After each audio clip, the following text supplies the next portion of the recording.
un peu les lignes. Et puis c'est un petit moment pour prendre un peu le pouls, parce qu'il se passe beaucoup de choses en France, ça vous a pas échappé, qui sont intéressantes.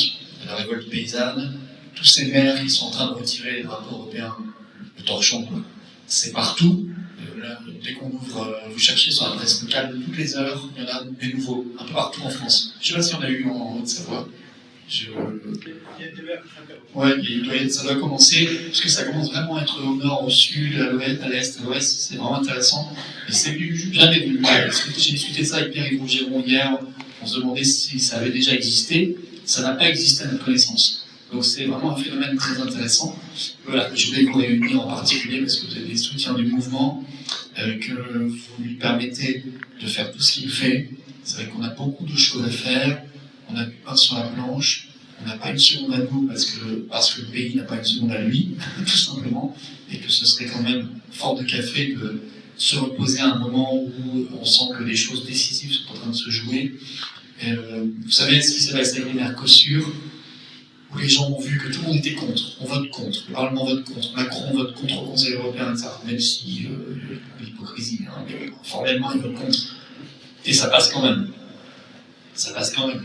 Donc c'est quand même, et je pense qu'il y a beaucoup de Français qui ont réalisé qu'on n'était pas du tout un pays souverain.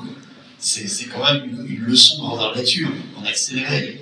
Et donc c'est un carburant intéressant pour le Brexit.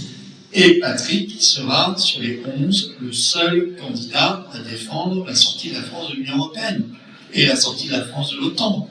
Et donc à défendre vraiment nos paysans, à défendre vraiment notre agriculture, notre industrie, nos frontières, nos libertés, la liberté d'expression, la paix, évidemment. On vient d'apprendre cet après-midi, j'en parlais tout à l'heure dans le discours, que vous savez, on a fait un fonds de 90 milliards d'euros pour armer l'Ukraine. Et il y a des fonds dans tous les sens, on sait clair. Tout ce qu'on sait, c'est que ça vient toujours des mêmes poches que les nôtres. Ça, c'est certain. 90 milliards. Et Macron avait dit, peut-être il avait vendu ça aux Français en disant ils seront obligés d'acheter à l'industrie de défense des pays européens. Et en fait, l'Allemagne a dit non, il faut qu'ils puissent acheter américains, etc. Et la Commission européenne vient de trancher ce soir en disant on donne raison à l'Allemagne, ils auront le droit d'acheter américains. Voilà. Et l'Allemagne a dit s'ils doivent acheter européens, ils devront acheter allemands, parce que c'est nous qui avons mis le plus d'argent. Donc en fait, on met l'argent et on n'aura pas un centime en retour. Pas un centime, voilà. Donc c'est toujours pareil. Il y a un seul candidat qui sera contre ce système complètement délirant, c'est Patrick. C'est le seul. Tous les autres, ils veulent rester dans l'UE, ils veulent rester dans l'OTAN, ils veulent rester dans l'OMS, ils veulent rester dans la CEDH, dans Schengen, dans tout ce système. Donc par définition, les autres, ils sont compromis. Voilà, ils sont complices du système. Quoi qu'ils disent, ils peuvent faire les malins, ils sont complices, ils sont co-responsables. Donc il y a un seul choix dans ce système sur 11, c'est Patrick Arlet-Sissal, on va le dire partout, parce qu'il reste une dizaine de jours. Oui, c'est ça, 10 jours. Avant le vote, c'est beaucoup quand même, 10 jours, il peut se passer beaucoup de choses. Donc il faut œuvrer à ça. Voilà, et avant qu'on boive un coup, vraiment je voulais vous remercier parce que vos adhésions, vos dons, vos engagements, votre militantisme éventuel, et en tout cas tous les soutiens particuliers que vous apportez au mouvement, un mouvement qui est très indépendant, qui est très attaqué, mais qui est indépendant, qui est libre, et bien nous permettre d'agir, et je suis certain qu'on va devoir faire beaucoup de choses en 2026. Une année qui a commencé fort, et qui va se poursuivre, à mon avis, encore plus fort. Mais on va essayer de pousser tout ça dans le bon sens. Voilà. Merci en tout cas à vous et santé et bon courage à notre référent pour sa candidature. Je voudrais remercier Florian et puis présenter ma suppléante qui est là, Marie-Laurence Schuller, qui est une vraie militante. On peut vraiment compter pour elle. Voilà. Bravo. Bravo. Bravo.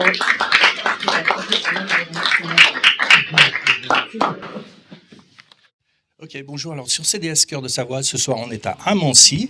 Et puis évidemment, il y a notre ami Philippot qui est à côté, Florian Philippot, qui va pouvoir nous parler un petit peu la raison pour laquelle il est venu. Alors il est très investi évidemment dans le Frexit et ça peut se comprendre vu la situation en France aujourd'hui.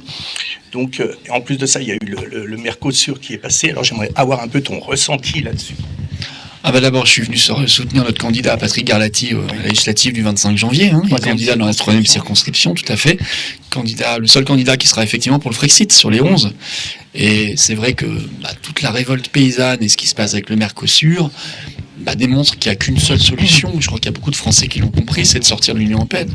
C'est qu'on soit nous-mêmes souverains sur nos accords commerciaux, qu'on ait notre souveraineté agricole et alimentaire, parce que sinon on se fera imposer comme là tout.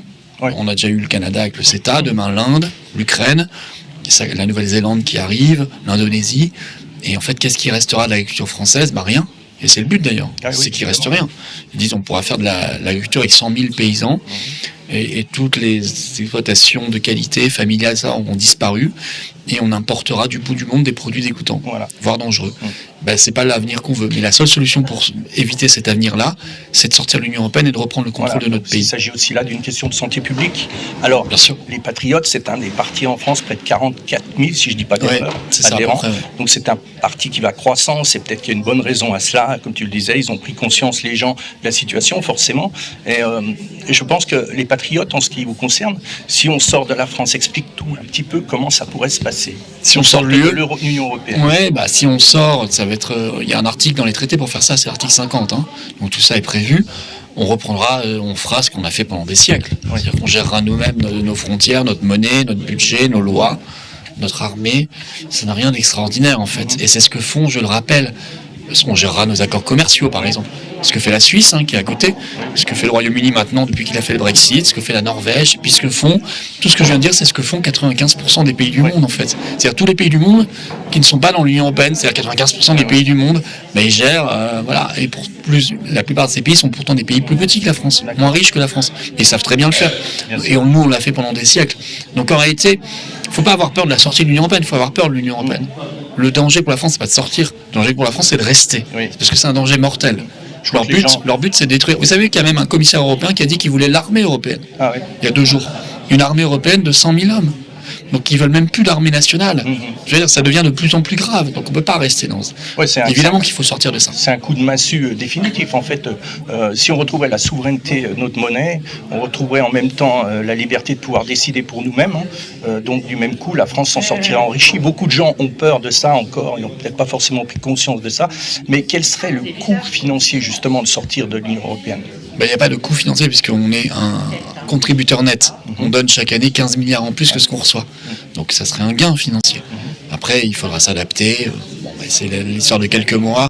Enfin, il n'y a rien d'extraordinaire. Ça ne change rien à la dette, par exemple. Parce qu'il y a des lois de la monnaie qui disent que la dette sera relibellée en nouvelle monnaie nationale.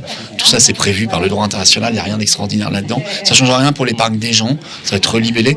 Non, tout ça, par contre, on pourra faire du patriotisme économique, on pourra faire du patriotisme agricole, on pourra retrouver la maîtrise de nos frontières, on pourra maîtriser nos accords commerciaux, on pourra dénoncer le Mercosur, on pourra dénoncer l'accord avec l'Inde, on pourra arrêter de donner des milliards à l'Ukraine, on pourra arrêter de financer les salaires des commissaires européens, d'Ursula von der Leyen. Alors on va gagner énormément d'argent en fait. Donc le message c'est qu'il ne faut pas avoir peur en réalité, on a tout à y gagner. Oui, eux ils jouent sur la peur, ils jouent tout le temps sur la peur. Il ne faut pas tomber dans le panneau, il ne faut pas avoir peur. C'est un exercice habituel des médias de faire de l'ingénierie sociale par la peur, bien sûr, contrôler l'opinion. Ok, en tout cas Florian, tu n'étais pas très bien en ce moment, merci d'être venu. Merci beaucoup, tout va mieux là. Bienvenue en Haute-Savoie. Merci avec Patrick. Alors Patrick, on a déjà pu discuter un peu ensemble, tu es candidat donc sur la Haute-Savoie pour la 3e circonscription. Donc ce soir, c'est l'événement, forcément, Florian est là pour t'accompagner. Et puis ta suppléante aussi. Donc j'aimerais un peu que tu nous dises un petit peu comment tu es ce soir, dans quelle situation tu te trouves. Ah mais moi je me trouve très très bien ce soir, après une semaine de bataille sur le terrain. Aujourd'hui, tous les panneaux dans toutes les communes sont posés. Donc toutes nos affiches... Les gens, ils ont quelle réaction par rapport au Parti des Patriotes ? Très bonne. Alors il y a toujours cette confusion des patriotes... peut-être pas forcément une bonne information qui arrive. Mais quand on explique, absolument, c'est même étonnant parce que les gens réagissent, notamment quand je parle du parcours que tu as fait avec Chevènement.